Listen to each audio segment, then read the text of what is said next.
Hey everybody, welcome to the USF Bulls show here on FL Teams. Make sure you're subscribed to FL Teams and make sure you're following FL Teams on all the social media because we've got a lot of USF Bulls content coming your way.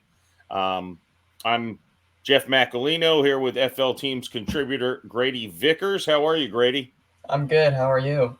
Good, good. And thank you for coming on again. So, Absolutely. yesterday, we found out the USF Bulls bowl fate, and we're here to talk a little bit about our reaction to that. So, USF going to their first bowl game since 2018 is going to be playing Thursday, December 21st, in the Boca Raton Bowl. I'm sorry, the roofclaim.com Boca Raton Bowl at FAU Stadium against Syracuse. So, Grady, uh, gut reaction. Just is this what you expected? Are you happy?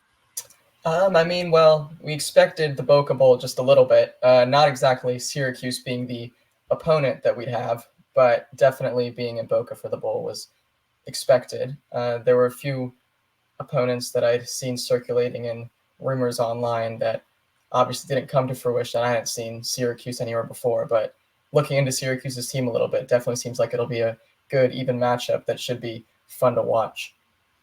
Yeah, and I'm happy because most of the projections I had seen for the Boca Bowl were against non-Power Five teams, Right. and so that was I was kind of hoping for the Fenway Bowl, thinking, well, we get a ACC team in that case.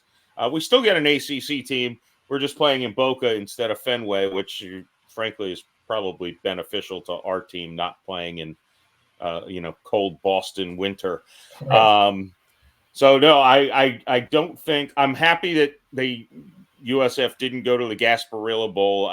I've always heard part of it. Teams like to be able to travel. It's not a far travel, but it is still not playing at home and basically for your bowl game. There's something to the bowl experience. Not that beggars can be choosers. USF, obviously, it's been a while since we've gone to a bowl game. But no, I think most people considering, the Boca Bowl was, I think, what, most people considered was most likely. Getting Syracuse, possibly because of a little misfortune for both conferences. The AAC not having SMU beat out Liberty, who played nobody all year, for the group of five teams that made it to the New Year's Day bowls, and FSU getting screwed out of going to the college football playoff. The two of those don't seem to correlate, but that's a whole nother argument that we'll let the college football people debate. But I know the AAC and the ACC were kind of spinning Sunday trying to figure out, because I think both did figure SMU and FSU were going to be playing in bigger bowl games than what they ended up getting. So maybe that played into USF's fortune in the long run that Syracuse kind of got bumped into the Boca Bowl. Yeah, absolutely. I think it's fair to say it worked out for us as far as matchups go. Yeah, yeah. So I'm happy with that. And USF and Syracuse, former Big East Conference mates, they've met 10 times. So not a new opponent by any means. USF holds the 8-2 series lead. I think last time they played, Syracuse was already in the ACC the last couple times. But USF had dominated that series when they actually used to play each other. And that kind of brings us to the other topic. Just an interesting overview of USF football. As someone who graduated USF quite a while ago, I went to USF during basically the Matt Grothe years from 06 to 09 were the 4 years I was a college student there. My sister started there a couple years before I went, so I used to get some student section tickets back in 04 and 05. And the expectations, maybe, yeah, they definitely have changed from when I was in college. I still talk about back in 2007. I was in the front row of the student section when we just beat the tar out of that school that plays in Orlando, whatever the hell that school's name is. 64-12. We just kicked the crap out of that team. And the next day, checking the rankings, and USF is number 2 in the country. And, obviously dropped out of the top 25 that year, had a few unfortunate losses. The following year, they also made it to the top 10 in the nation. The next year, I remember traveling to Tallahassee and watching USF knock off FSU. Back then it was, and even after I graduated, it was the, beating Miami, and, USF was really part of that big four potentially becoming in the state of Florida. And things sizzled quite a bit under Skip Holtz, and a lot of the local interest, I would say, faded in USF. It bounced back a little bit with Quentin Flowers. Then obviously the Big East no longer playing football knocked USF into the AAC. Things kind of seemed like they were in, frankly, a tailspin for quite a while. Frankly, between Jim Leavitt, aside from a couple of years under Willie Taggart with Quentin Flowers at quarterback, until now. And frankly, I do think, having a lot of USF alumni as friends and family, it was a shock to most people that USF is back in a bowl game this quickly under Coach Galesh. So that's a long-winded way of saying I know you are currently a student at USF.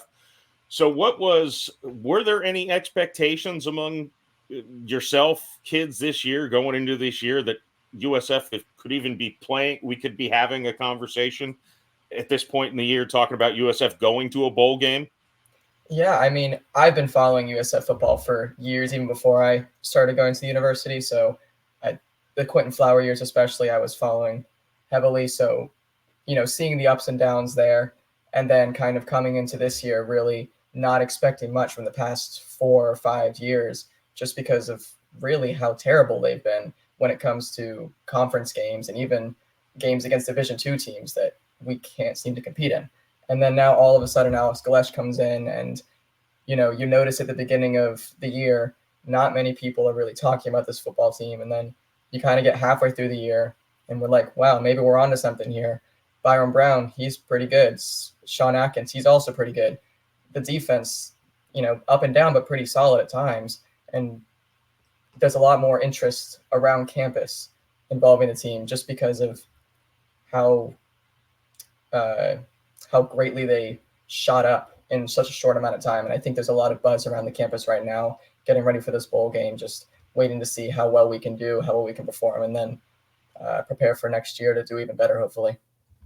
Yeah, and USF's the second greatest improvement in all of FBS as far as wins from last year to this year.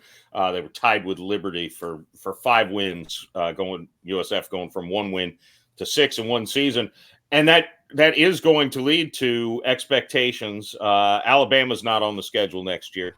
So, but it is going to lead to expectations for next year. Also next year, the college football playoff expands. So I'm not trying to go too far down the road with expectations or anything, but I like to think that, especially, from this point forward, that the student body is going to just be really chomping at the bit, getting ready for the 2024 season. Again, we got one more left this year, but right. The expectations are going to be high, and that it's going to make the start of the season that much more exciting, where I do think it maybe was not quite as passionate in the beginning of this year compared to seasons when there are expectations of not just finishing 6-6, but maybe competing, not finishing 5th in the AAC, which again, better than what anyone would have projected, quite honestly. But competing for a conference championship maybe next year. Right. And I mean, even if I've been in all the home games this year, and you can just see the spike in attendance from the first game that we played all the way to this last game that we played. And you could just see how much more attendance has come out. Even Coach Galesh in the post-game press conference of our final regular season game mentioned how tremendously the fans showed out for that final game. and I think it's going to be great to see, especially with the new stadium coming in the next few years. I think there's a bright future for USF football. Absolutely. Absolutely. And last thing, shout out to the 5 Bulls named to the AAC All Conference teams. Technically 4 of them, just honorable mention. Zane Herring, Amaris Brown, Rashad Cheney, Jalen Schuler, and a friend of the program, Sean Atkins, was named to the second team, All ACC. So congratulations to them.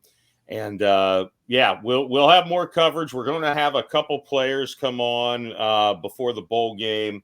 We're just getting the practice schedule all sorted out. We're going to have a Syracuse person on to kind of give us a preview of what to expect in that game. I'll say, looking at Syracuse, they didn't fare too well in the ACC games, finishing out the season 2-6. So yeah, definitely looking good for us as far as their conference record goes. Yeah. In the early line, Syracuse is a 3.5-point favorite, which is fair. They're in a bigger conference. Both teams finished 6-6, so we'll see how it goes. But the way USF did finish out this last game of the season, I don't know that I'd want to be Syracuse facing the USF Bulls for the 11th time in program history. Histories. Yeah, I mean, we've been statistical underdogs all year in almost every game, so nothing new for this team. Yeah, doesn't seem to bother those boys. Well, that's about it. So again, the bowl game will be coming up, and we will have more coverage of USF here on FL Teams. Make sure you're subscribed. Comment below and let us know, are you happy with the bowl game of the opponent, where they're playing? Buy your tickets through USF. If you are getting tickets to the game, don't buy them off third-party sites. Buy them through the school. Trust me. If you're a fan of USF, that's how you buy the tickets. I'm not going to get into all that stuff, but just buy the tickets through USF. And again, subscribe to FL Teams for all your top Florida sports news and coverage. Grady, thanks for hopping on again, man. I appreciate it. Yeah, thanks so much for having me back. All right. Well, for Grady Vickers, I'm Jeff Macolino. We'll see you next time on FL Teams.